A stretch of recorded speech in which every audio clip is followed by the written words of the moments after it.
வணக்கம் வேந்தரின் உச்சிவேளை பகல் செய்திகளுக்காக ஆர்த்தி. மைத்திலி. முதலில் தலைப்புச் செய்திகள். RSS பற்றிய பேச்சுக்கு பாரதிய ஜனதா கடும் எதிர்ப்பு. மாநிலங்களவையில் குலாம் நபி ஆசாத் விளக்கம்.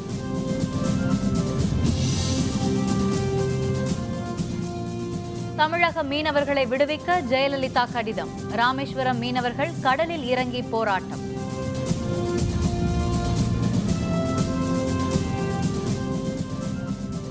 கௌரவ கொலைகள் தடுக்கப்பட வேண்டும். தலைவர்கள் வேண்டுகோள்.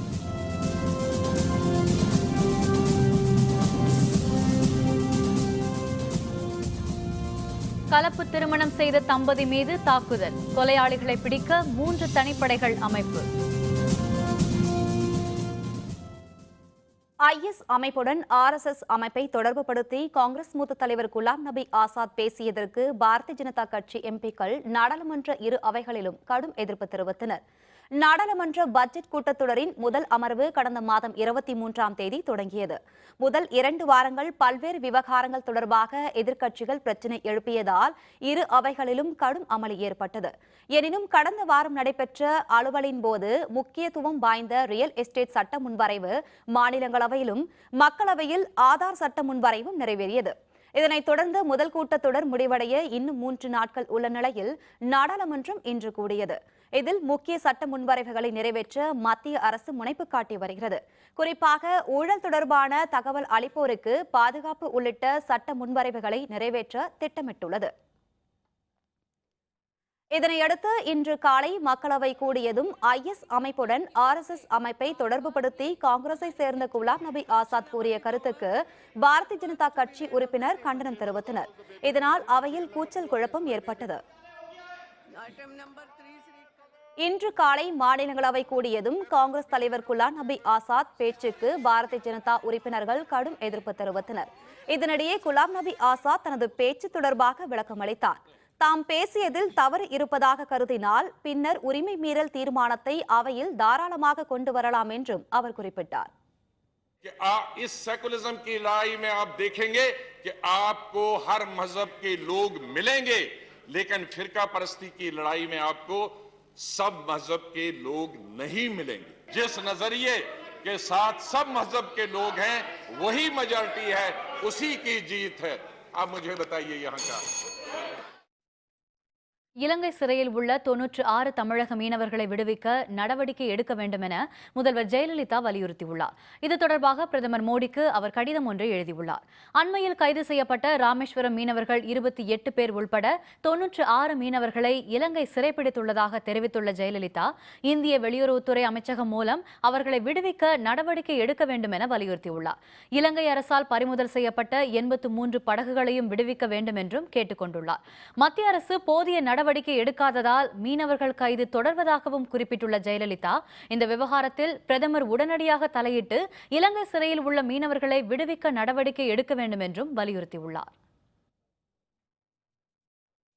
இலங்கை சிறைப்பிடித்துள்ள தமிழக மீனவர்களை விடுவிக்க வலியுறுத்தி ராமேஸ்வரத்தில் நாட்டுப்படகு மீனவர்கள் காலவரம்பற்ற வேலைநிறுத்த போராட்டத்தில் ஈடுபட்டுள்ளனர். மேலும் ஏராளமான மீனவர்கள் இன்று கடலில் இறங்கி கருப்பு கொடி ஏந்தி ஆர்ப்பாட்டத்தில் ஈடுபட்டனர். இது பற்றி விரிவான தகவல்களை தருகிறார் நமது செய்தியாளர் ராஜ்குமார். இலங்கை கடற்படையால் சிறைப்பிடிக்கப்பட்டுள்ள பாம்பன் நாட்டுப்படகு மீனவர்கள் 23 பேரையும் 3 நாட்டுப்படகையும் விடுதலை செய்ய வலியுறுத்தி பாம்பன் நாட்டுப்படகு மீனவர்கள் இன்று முதல் காலவரையற்ற வேலைநிறுத்த போராட்டத்தில் ஈடுபட்டு வராங்க. இந்த வேலைநிறுத்தமானது இன்று முதலாம் நாள் தொடங்கியுள்ள நிலையில் மத்திய மாநில அரசுக்கு தங்களது கண்டனத்தை தெரிவிக்கும் விதமாக படகுகளில் கருப்பு கொடி கட்டி தங்களது கண்டனத்தை தெரிவித்து வராங்க. அது மட்டும் இல்லாமல் பாம்பன் மீனவர்கள் மற்றும் மீனவ பெண்கள் 500க்கும் மேற்பட்டோர் கடலில் இறங்கி மீனவர்கள் மற்றும் படகுகளை விடுதலை செய்ய வலியுறுத்தி கண்டன ஆர்ப்பாட்டத்தில் ஈடுபட்டு வராங்க. 3 நாட்டுப்படகும் 23 மீனவர்களையும் இலங்கை கடற்படை கைது செய்திருக்கிறார்கள். இதை மத்திய அரசு உடனடியாக நடவடிக்கை எடுத்து மத்திய மாநில அரசுகள் இலங்கை அரசுகளும் சொல்லி உடனடியாக நாட்டுப்படகையும் நாட்டுப்படகுகளில் உள்ள மீனவர்களையும் விடுதலை செய்ய வேண்டும். அப்படி இல்லை என்றால் எங்களுடைய போராட்டம் தொடரும். வீட்டில் உள்ள தொழில் நிதியாத்தான் கஷ்டத்தினாலதான் மகன் போனா பிள்ளைகளும் தொழிலும் நாங்க வீட்டுக்கு வந்தா யாரு எங்களுக்கு நிம்மதி. எங்க வள்ளத்துல போன 3 படகு ஆட்களும் தொழிலுமே வரணும் எங்களுக்கு. இலங்கை படகாரங்க கொஞ்சம் தூரம் போன உடனே பிடிச்சிடுறாங்க. பக்கத்துல பாட்டுக்கு போக முன்னாடி கூட சில நேரம் பிடிச்சிடுறாங்க. பிள்ளைகள் வந்து வலை கயிறு எல்லாத்தையும் விட்டுட்டு ஒவ்வொரு நாளும் ஓடி ஓடி வருதுங்க. அரசாங்கம் உடனே எங்களுக்கு இதை வந்து நடவடிக்கை ஏற்றுக்கொண்டு உடனே விடுதலை செய்யணும். வேந்தர் செய்திகளுக்காக பாம்பனிலிருந்து ராஜ்குமார். கௌரவ கொலைகளை தடுக்க அனைத்து கட்சி தலைவர்களும் முன்வர வேண்டும் என மக்கள் நல கூட்டணி ஒருங்கிணைப்பாளர் வைகோ கேட்டுக் கொண்டுள்ளார். மக்கள் நல கூட்டணியின் தேர்தல் பிரச்சார குறுந்தகடு மதிமுக தலைமை அலுவலகமான தாயகத்தில் இன்று வெளியிடப்பட்டது. இந்த நிகழ்ச்சியில் மார்க்சிஸ்ட் கம்யூனிஸ்ட் கட்சி மாநில செயலர் ஜி ராமகிருஷ்ணன், இந்திய கம்யூனிஸ்ட் கட்சியின் மாநில செயலர் ரா முத்தரசன், விடுதலை சிறுத்தைகள் கட்சியின் தலைவர் தொல் திருமாவளவன் ஆகியோர் பங்கேற்றனர். இதனைத் தொடர்ந்து செய்தியாளர்களுடன் பேசிய வைகோ, சாதி மறுப்பு திருமணங்கள் நடக்கும் இடங்களில் ஆணவ கொலைகள் நடப்பது வேதனை அளிக்கிறது என்று தெரிவித்தார். தேர்தல் பிரச்சாரத்தில் பிற கட்சியினரை விட மக்கள் நல கூட்டணி முன்னிலை வகிக்கின்றது என்றும் விரைவில் தென் மாவட்டத்தில் தேர்தல் பிரச்சாரத்தை தொடங்க இருப்பதாகவும் அவர் கூறினார். சாதி மறுப்பு திருமணங்கள் நடைபெறும் இடங்களிலெல்லாம் கொடூரமான கொலைகள் நடப்பது மிகுந்த வேதனையை, தாங்க முடியாத துயரத்தை தருகிறது. கடுமையான நடவடிக்கை இந்த கொலையாளிகள் மீது எடுப்பது மட்டுமல்ல, இத்தகைய சம்பவங்கள் நடைபெறாத அளவுக்கு சமூகத்திலே ஒரு நல்லுணர்வை ஏற்படுத்துகின்ற பணியிலே அனைத்து தரப்பினரும் ஈடுபட வேண்டும் என்பதை நான் இங்கே வலியுறுத்தி கூற விரும்புகிறேன். சங்கர் படுகொலை என்பது 81வது சாதி ஆணவ கொலை 3 ஆண்டுகளில். மக்கள் நல கூட்டணியின் சார்பாக நாங்கள் வெளியிட்டிருக்கக்கூடிய குறைந்தபட்ச செயல் திட்டத்தில் சாதி ஆணவ கொலை நடக்காமல் இருப்பதற்காக அல்லது நடவடிக்கை எடுப்பதற்காக ஒரு தனியாக சட்டம் கொண்டு வர வேண்டும் என்று நாங்கள் கூறியிருக்கிறோம். அரசியல் ஆதாயம் தேடும் சில சாதியவாத சக்திகளின் தூண்டுதல்கள் தான் காரணம். வெளிப்படையாக மேடைகளில் பேசுவதும் தமிழகம் தழுவிய அளவில் இந்த கருத்தை பரப்புவதும் இதற்கு அடிப்படை காரணங்களாக இருக்கின்றன. அரசு இதில் மெத்தனம் காட்டி வருகிறது. இப்படிப்பட்ட கொடுமைகளை தடுப்பதற்கு அரசு எந்த முனைப்பையும் காட்டவில்லை என்பது வேதனை அளிக்கிறது. உடுமலைப்பேட்டையில் தலித் இளைஞர் கொலை செய்யப்பட்ட சம்பவம் அநாகரிகமானது என்று மத்திய அமைச்சர் பொன் ராதாகிருஷ்ணன் தெரிவித்துள்ளார். சென்னையில் பாரதிய ஜனதா தலைமையகத்தில் செய்தியாளர்களுடன் பேசிய அவர், தமிழக அரசு மீனவர்கள் பிரச்சினையை தீர்க்க முயற்சி எடுக்க வேண்டும் என தெரிவித்தார். மீனவர்கள் பிரச்சினையை தீர்க்க தனி அமைச்சகம் அமைக்க மத்திய அரசு பரிசீலனை செய்து வருவதாகவும் அவர் கூறினார். பேரவைத் தேர்தலுக்கு இன்னும் காலம் இருப்பதால் கூட்டணி பேச்சுவார்த்தைக்கு அவசரப்பட தேவையில்லை என்றும் பொன் ராதாகிருஷ்ணன் தெரிவித்தார். ஒரு அநாகரிகமான செயல்பாடுகள், இதுபோன்ற தாக்குதல்கள், கொலைவெறி தாக்குதல்கள், கொலைகள் நடத்துவதும் ஏற்றுக்கொள்ள முடியாது. காரணம், நம்ம வேண்டான்னு சொல்லிட்டு போகக்கூடியவங்களை நாம ஏற்றுக்கொள்ள வேண்டிய தேவை கிடையாது. அதோடு விட்டுட்டு போகலாம். இதுபோல உள்ள விஷயங்கள் ஏற்றுக்கொள்ள முடியாது. கலப்பு திருமணம் செய்பவர்களை கொலை செய்யும் போக்கை அரசு முதல் நிலையிலேயே தடுத்து நிறுத்தி இருக்க வேண்டும் என்று இந்திய கம்யூனிஸ்ட் மாநில செயலர் முத்தரசன் தெரிவித்துள்ளார். மதுரையில் செய்தியாளர்களுடன் பேசிய முத்தரசன், உடுமலைப்பேட்டையில் கலப்பு திருமணம் செய்பவர்களை கொலை செய்துள்ளது கண்டிக்கத்தக்கது என்றார். விவசாயிகளின் வாழ்வாதாரம் கேள்விக்குறியாகிவிட்டதாக அவர் குறிப்பிட்டார். தேமுதிக தலைவர் விஜயகாந்துக்கு அழைப்பு விடுத்துள்ளதாகவும் அவர் அழைத்தால் மக்கள் நல கூட்டணி பேச்சுவார்த்தைக்கு தயாராக உள்ளதாகவும் முத்தரசன் தெரிவித்தார். இது முதல் படுகொலை அல்ல. தமிழ்நாட்டில் தொடர்ந்து இது போன்ற பல சம்பவங்கள் தொடர்ச்சியாக நடைபெற்று கொண்டு இருக்கிறது. இன்றைக்கு இருக்கிற அரசாங்கம், அண்ணா திராவிட முன்னேற்ற கழக அரசாங்கம், இந்த பிரச்சனையை தடுத்து நிறுத்துவதற்குள்ள எந்த நடவடிக்கைகளையும் மேற்கொள்ளாமல் தொடர்ந்து வேடிக்கை பார்க்கிற காரணத்தினால்தான் இப்படிப்பட்ட சம்பவங்கள் தொடர்கிறது. இது தடுத்து நிறுத்தப்பட வேண்டும். திருப்பூர் அருகே கலப்பு திருமணம் செய்த தம்பதி மீது கொலைவெறி தாக்குதல் நடத்தியவர்களை பிடிக்க 3 தனிப்படைகள் அமைக்கப்பட்டுள்ளன.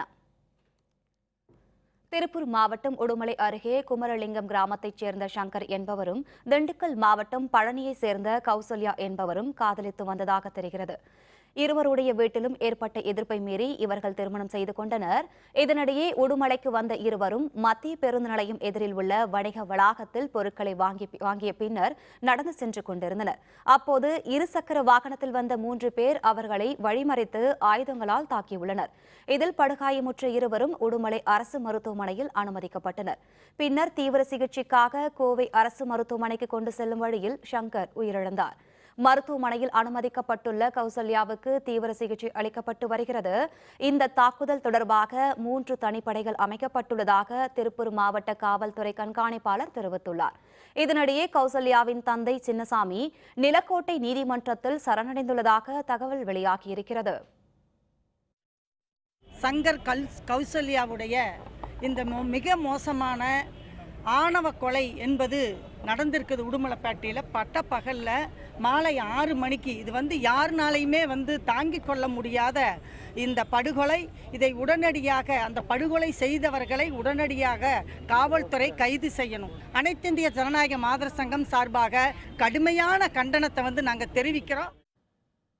3வது நாளாக தொடரும் தேடுதல் நடவடிக்கை. மயக்க ஊசி செலுத்தி புலியை பிடிக்க முயற்சி. விவரம் விளம்பர இடைவேளைக்கு பிறகு.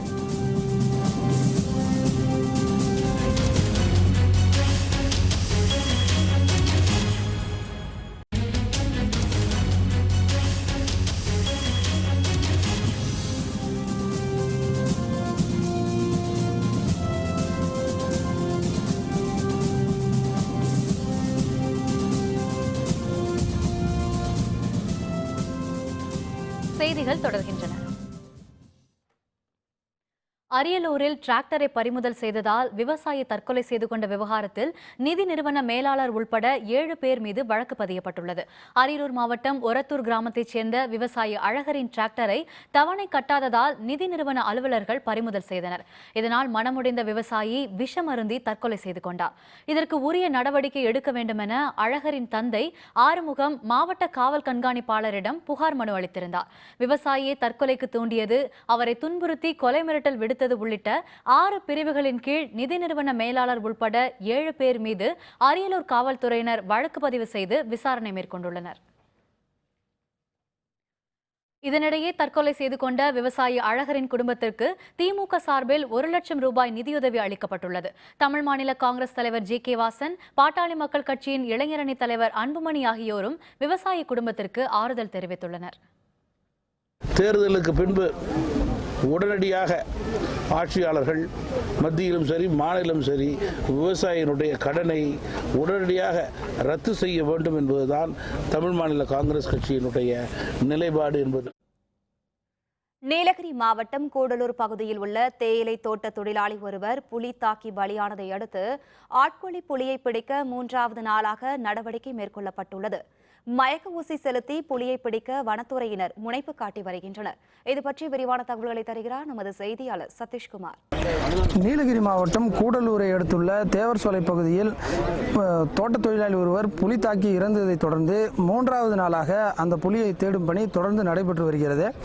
காலில் ஏற்பட்ட காயம் காரணமாக தேயிலை தோட்டத்திலேயே அந்த புலி உலவுவதாக வனத்துறையினர் உறுதி செய்து கூண்டுகள் அமைத்தும் கண்காணிப்பு கேமராக்கள் பொருத்தியும் 3வது நாளாக தேடுதல் பணியில் ஈடுபட்டு வருகின்றனர். தற்பொழுது இந்த தேயிலை தோட்டத்தில் புலி தஞ்சம் புகுந்துள்ளதை உறுதி செய்த வனத்துறையினர் அதனை மயக்க ஊசி செலுத்தி பிடிப்பதற்கான நடவடிக்கைகளில் ஈடுபட்டு வருகின்றனர். இதில் சிறப்பாக வனக்கால்நடை மருத்துவர்கள் வரவழைக்கப்பட்டு மரத்தின் மீது பரண் அமைத்து தொடர்ந்து கண்காணித்து வருகின்றனர். 3 நாள் படையை போட்டு அவங்க சுத்திட்டு இருக்காங்க. எங்களுக்கு இன்ஃபர்மேஷன் வெளியே போகக்கூடாது சொல்லி இன்ஃபர்மேஷன் பண்ணிட்டு இருக்காங்க. நல்ல முறையில் ஏற்பாடு பண்ணிட்டு இருக்காங்க. இதுவரை புலியை அவங்க கூட்டுக்குள்ளேயே இதுக்குள்ளே சிக்கலை. அப்போ நிர்வாகம் இன்னைக்கு நாளைக்கு பிடிக்கும் ஏற்ப நம்பிக்கை எங்களுக்கு இருக்குது. வனத்துறையினர், அதிரடிப்படையினர், காவல்துறையினர் கூட்டு முயற்சியாக தொடர்ந்து புலியை கண்காணித்து வருகின்றனர். அதுவரை தேயிலை தோட்ட பகுதிகளில் தொழிலாளர்கள் பணிபுரிவதற்கு தடை விதிக்கப்பட்டுள்ளது. வேந்தர் செய்திகளுக்காக கூடலூரிலிருந்து ரா சதீஷ்குமார். விருதுநகர் திருச்சி இடையிலான சோதனை ரயிலில் அடிப்படை வசதிகள் இல்லை என ஓட்டுநர் ரயிலை இயக்க மறுத்ததால் 2.5 மணி நேரம் தாமதமாக புறப்பட்டதால் பயணிகள் சிரமத்திற்கு ஆளாகினர். விருதுநகர் பயணிகள் சோதனை ரயில் தினமும் காலை 6 மணிக்கு விருதுநகரிலிருந்து புறப்பட்டு மானாமதுரை, காரைக்குடி வழியாக திருச்சி வரை இயக்கப்படுகிறது. இன்று வழக்கம் போல் பயணிகள் ரயிலில் அமர்ந்திருந்த போது காலை 8 மணி வரையிலும் ரயில் புறப்படாமல் நின்றதால் பயணிகள் மிகுந்த சிரமத்திற்கு ஆளாகினர். ரயிலில் ஓட்டுநருக்கு தேவையான குடிநீர் உள்ளிட்ட அடிப்படை வசதிகள் இல்லை என ஓட்டுநர் ரயிலை இயக்க மறுத்ததாகவும் அவரை தற்காலிகமாக இடைநீக்கம் செய்துள்ளதாகவும் ரயில்வே நிர்வாகம் தெரிவித்தது. இதையடுத்து மாற்று ஓட்டுநர் வந்த பிறகு 2.5 மணி நேரம் தாமதமாக ரயில் புறப்பட்டு சென்றது. ஏதோ டிரைவருக்கு ஃபெசிலிட்டி சரியில்லை அப்படின்றதுனால அவர் வரலேன்றாங்க. ஆனால் இந்த மாதிரி பண்ணோம்னா நாங்கள் நிறைய பேர் போகிறவங்களாம் ரொம்ப கஷ்டப்படுறோம். இந்த மாதிரி அடுத்தடுத்து நடக்காமல் இருக்கிறதுக்கு ரயில்வே நிர்வாகம் ஏதாவது நடவடிக்கை எடுக்கணும்னு கேட்டுக்கொள்கிறேன். ரெஸ்டதுக்கு வசதி இல்லைன்னு மட்டும் இல்லை, தண்ணி குடிக்கிறதுக்கு தண்ணி இல்லை, பெட்ஷீட் இல்லை. அது அரேஞ்ச் பண்ணுறதுக்கு ரெடி பண்ணுங்கன்னு சொன்னோன்னே அதுக்கு ப்ராப்பராக ரெஸ்பான்ஸ் இல்லாமல் இருந்துச்சு. பேசஞ்சர்ஸ் நம்ம இங்கேருந்து சேஃப்டியாக கொண்டு போய் சேர்க்கிறதுக்கு ஒரே ஒரு லோக்கோ பைலட் தான் வண்டியில் இருக்குது. அந்த லோக்கோ பைலட்டுக்கு ப்ராப்பராக ரெஸ்ட் எடுக்கிறதுக்கு வசதி கொடுக்கலன்னா வண்டியில் உள்ள பேசஞ்சரோட சேஃப்டி, வண்டியோட சேஃப்டி, எங்களோட சேஃப்டி அது இல்லாதனால தான் வண்டி நின்றுச்சு. பிளஸ் டூ பொதுத் தேர்வுகள் நடைபெற்று வரும் நிலையில் முதலில் நடைபெற்ற தேர்வுகளின் விடைத்தாள்கள் திருத்தும் பணி இன்று காஞ்சிபுரத்தில் தொடங்கியுள்ளது. தமிழகம் மற்றும் புதுச்சேரியில் பிளஸ் டூ மாணவர்களுக்கான பொதுத் தேர்வுகள் கடந்த 4ஆம் தேதி தொடங்கி நடைபெற்று வருகிறது. தமிழ் மற்றும் ஆங்கிலம் ஆகிய மொழி பாடங்களுக்கான தேர்வுகள் முடிவடைந்துள்ள நிலையில் இன்று முதல் முக்கிய பாடங்களுக்கான தேர்வுகள் தொடங்கியுள்ளன. முதலில் நடைபெற்ற மொழி பாடங்களுக்கான விடைத்தாள்களை திருத்தும் பணி காஞ்சிபுரம் மாவட்டத்தில் 3 மாவட்டங்களில் இன்று தொடங்கியுள்ளது. இதில் 300க்கும் அதிகமான ஆசிரியர்கள் பங்கேற்றுள்ளனர். இந்த மையங்களுக்கு காவல்துறையினரின் கூடுதல் பாதுகாப்பு அளிக்கப்பட்டுள்ளது. தமிழக சட்டப்பேரவை தேர்தலில் போட்டியிட விருப்ப மனு அளித்தவர்களிடம் சென்னை தியாகராய நகரில் உள்ள பாரதிய ஜனதா கட்சி தலைமையகத்தில் இன்று 2வது நாளாக நேர்காணல் நடைபெற்றது. மத்திய இணையமைச்சர் பொன் ராதாகிருஷ்ணன் முன்னிலையில் நடைபெற்ற நேர்காணலில் வடசென்னை மாவட்ட தொகுதிகளைச் சேர்ந்தவர்கள் பங்கேற்றனர். இது பற்றின விரிவான விவரங்களை தருகிறார் நமது செய்தியாளர் கோபிநாத். வருகின்ற சட்டப்பேரவை தேர்தலில் பாரதிய ஜனதா கட்சி சார்பில் போட்டியிட விருப்பம் அளித்தவர்களிடம் நேர்காணல் நேற்று முதல் நடத்தப்பட்டு வருகிறது. சென்னை, கோவை, திருச்சி, ஈரோடு, கன்னியாகுமரி உள்ளிட்ட பல்வேறு இடங்களில் இந்த நேர்காணலானது நடத்தப்பட்டு வருகிறது. சென்னையை பொறுத்தவரையில் தென் சென்னை மற்றும் மத்திய சென்னை மண்டலத்திற்கான நேர்காணல் நேற்று நடத்தப்பட்டது. இதனை அடுத்து வடசென்னை மாவட்டத்திற்கான நேர்காணல் இன்று நடத்தப்பட்டு வருகிறது. இந்த நேர்காணலின் போது அந்தந்த தொகுதிகளில் பாரதிய ஜனதாவின் பலம் குறித்தும் அந்த தொகுதியில் போட்டியிட்டால் வெற்றி பெறுவோமா என்பது குறித்துமான கேள்விகள் கேட்கப்பட்டு வருகிறது.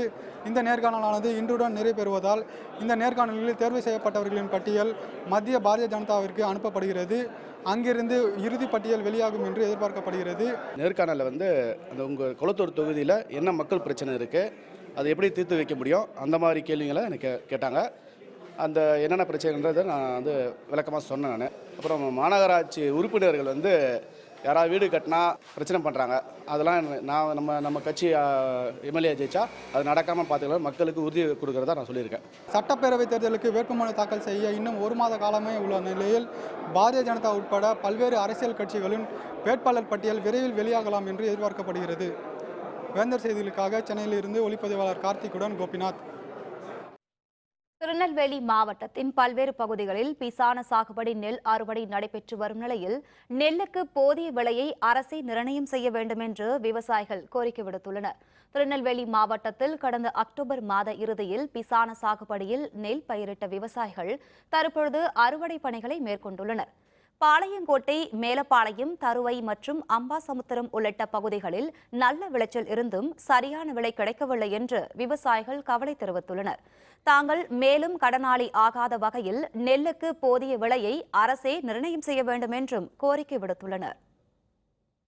நடுவு நாத்தாலம் பாகும்போது எங்களுக்கு குருணிக்கு 1200 ரூபா செலவாகிட்டு, இப்போ 1700 ரூபாய்க்கு நெல் 150 கிலோ 1700 ரூபாய்க்கு எடுக்காங்க. எங்களுக்கு கட்டுப்படி ஆகாது. அதனால் நீங்கள் கவர்மெண்ட் பார்த்து எதுவும் செஞ்சால் தான் எங்களை அடுத்த தடவை நாங்கள் நடுவோம். இல்லாட்டா எங்கள் போட்டு கூலி வேலைக்கு போயிடுவோம். விவசாயம் பார்க்க முடியாது. சிவகங்கை அருகே இலுப்பக்குடியில் உள்ள அருள்மிகு பாலகுருநாத சுவாமி அங்காள ஈஸ்வரி கோவிலில் ஆண்டுக்கொரு முறை மூலவர் மீது சூரிய கதிர்கள் நேரடியாக விழும் நிகழ்வை பக்தர்கள் தரிசனம் செய்தனர். 300 ஆண்டுகள் பழமையான இவ்வாலயத்தில் பாலகுருநாத சுவாமியும் அங்காள ஈஸ்வரியும் மூலவர்களாக ஒரே பீடத்தில் மணக்கோலத்தில் அமர்ந்திருப்பது சிறப்பாகும். ஆண்டின் உத்தராயண காலமான கடந்த 8ஆம் தேதி முதல் வரும் 20ஆம் தேதி வரையும், தட்சிணாயன காலமான செப்டம்பர் மாதம் 17 முதல் 29ஆம் தேதி வரை என 2 காலகட்டங்களில் அதிகாலை சூரிய கதிர்கள் மூலவர் மீது விழுவது வழக்கம். இந்த நிலையில் இன்று கோவிலின் அர்த்த மண்டபம், மகா மண்டபம் மற்றும் உள்பிரகாரத்தை சூரிய கதிர்கள் கடந்து 80 அடி உயரமுள்ள மூலவர்களை தரிசிக்கும் காட்சியை பக்தர்கள் கண்டு மகிழ்ந்தனர். திருவள்ளூர் மாவட்டம் பொன்னேரி அருள்மிகு அகதீஸ்வரர் கோவிலில் பங்குனி திருவிழாவையொட்டி நடைபெற்ற கொடியேற்ற விழாவில் ஏராளமான பக்தர்கள் பங்கேற்று சுவாமி தரிசனம் செய்தனர். பொன்னேரியில் உள்ள அருள்மிகு ஆனந்தவள்ளி சமேத அகதீஸ்வரர் கோவிலில் பங்குனி பிரம்மோற்சவ விழா வரும் 27ஆம் தேதி நடைபெறவுள்ளது. பல்வேறு சிறப்பு பூஜைகளுடன் இன்று கொடியேற்ற விழா நடைபெற்றது. இதையொட்டி பஞ்சமூர்த்திகள் சிறப்பு அலங்காரத்தில் காட்சியளித்தனர். பின்னர் கோவில் பிரகாரத்தில் பஞ்சமூர்த்திகளின் பவனி விழா நடைபெற்றது. இந்த கொடியேற்ற விழாவில் திரளான பக்தர்கள் பங்கேற்று சுவாமியை தரிசனம் செய்தனர்.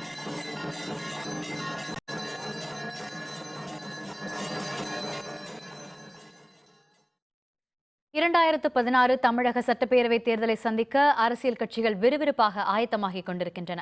ஆனால் தொகுதி மக்களின் நிலையோ எப்போதும் போல ஏக்கங்களுடன் தான் இருக்கிறது. வேந்தர் செய்திகளின் தொகுதி சுற்றில் இன்று ஈரோடு கிழக்கு சட்டப்பேரவை தொகுதி.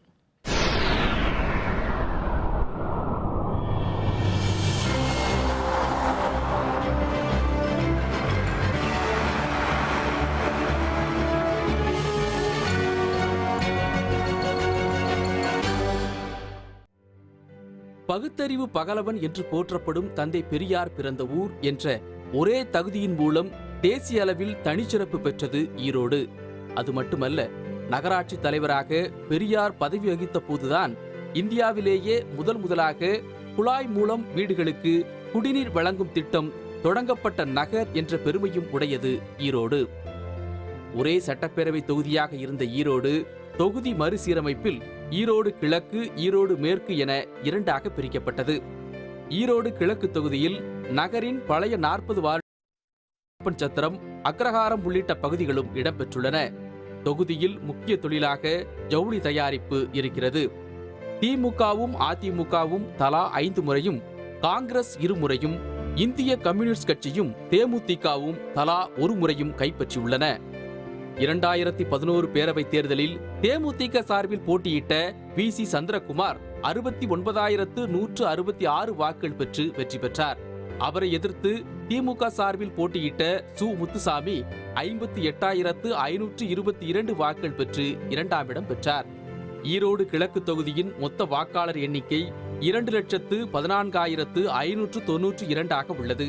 இதில் ஆண் வாக்காளர்கள் 1,05,888 பேர், பெண் வாக்காளர்கள் 1,08,722 பேர், மூன்றாம் பாலினத்தவர்கள் 2 பேர்.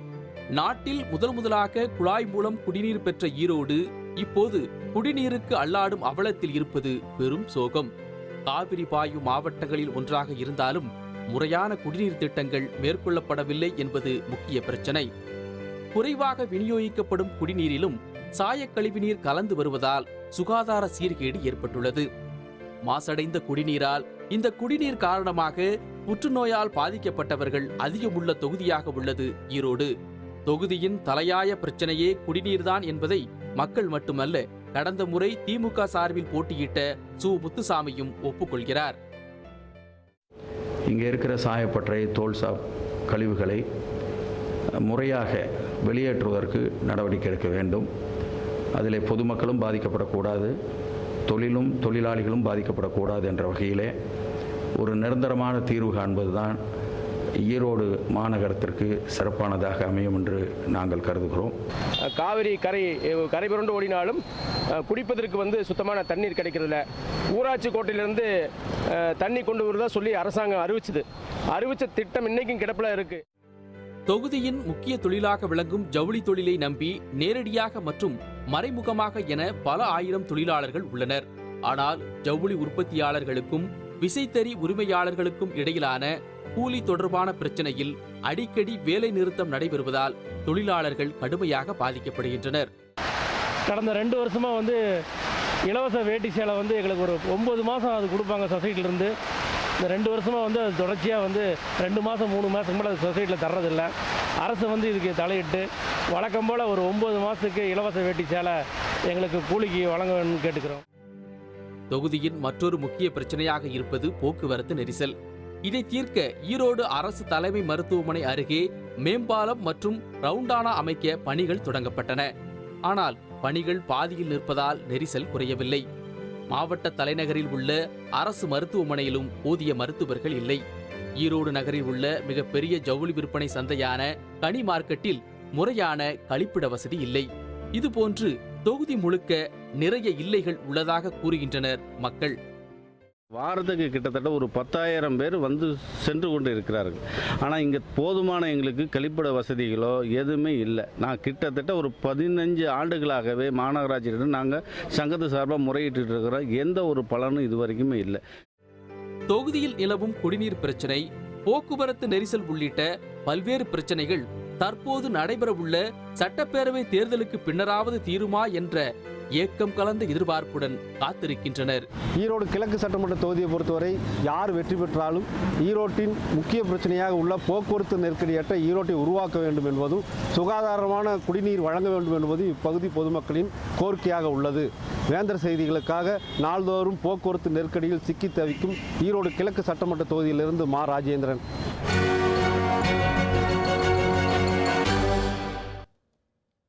ஐநா அவை பொதுச் செயலர் பான் கி மூனுக்கு எதிர்ப்பு. மொரோக்கோவில் ஆயிரக்கணக்கானோர் போராட்டம். விவரம் விளம்பர இடைவேளைக்கு பிறகு.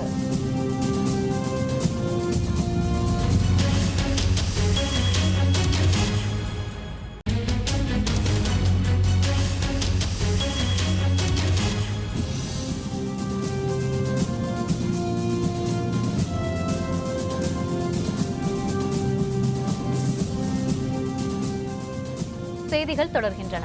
இனி அயலக செய்திகள்.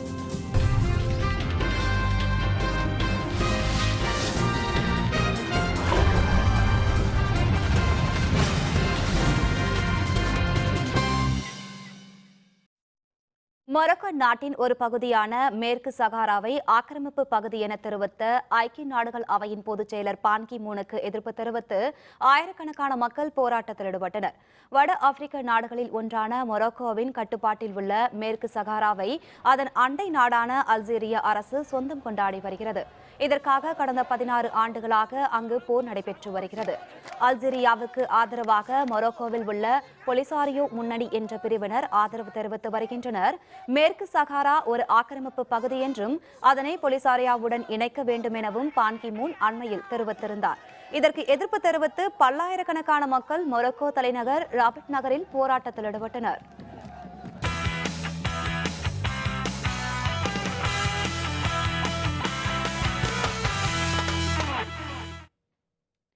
இருபது ஓவர் உலகக்கோப்பை கிரிக்கெட் போட்டித் தொடரில் நாளை நடைபெறும் போட்டியில் இந்தியா நியூசிலாந்து அணிகள் மோதுகின்றன. 6வது உலகக்கோப்பை கிரிக்கெட் தொடரில் இங்கிலாந்து, இந்தியா, இலங்கை, மேற்கிந்திய தீவுகள், நியூசிலாந்து, பாகிஸ்தான், ஆஸ்திரேலியா, தென்னாப்பிரிக்கா ஆகிய 8 அணிகள் நேரடியாக சூப்பர் 10 சுற்றில் களமிறங்குகின்றன. எஞ்சிய 2 அணிகளை தேர்வு செய்வதற்கான தகுதி சுற்று சில நாட்களாக நடைபெற்றன.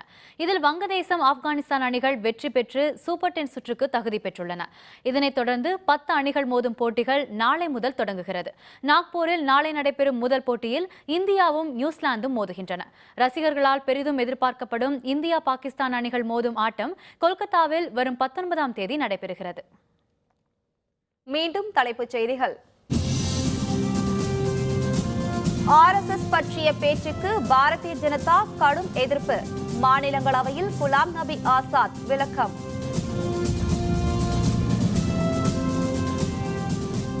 தமிழக மீனவர்களை விடுவிக்க ஜெயலலிதா கடிதம். ராமேஸ்வரம் மீனவர்கள் கடலில் இறங்கி போராட்டம்.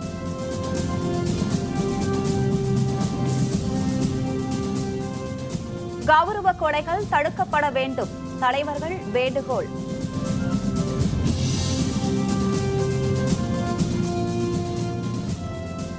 கலப்பு திருமணம் செய்த தம்பதி மீது தாக்குதல். கொலையாளிகளை பிடிக்க 3 தனிப்படைகள் அமைப்பு. இத்துடன் வேந்தரின் உச்சிவேளை பகல் செய்திகள் நிறைவடைந்தன. மீண்டும் மாலை 6 மணிக்கு வேந்தரின் அந்திமாலை குறுஞ்செய்திகளில் சந்திப்போம். வணக்கம். வணக்கம்.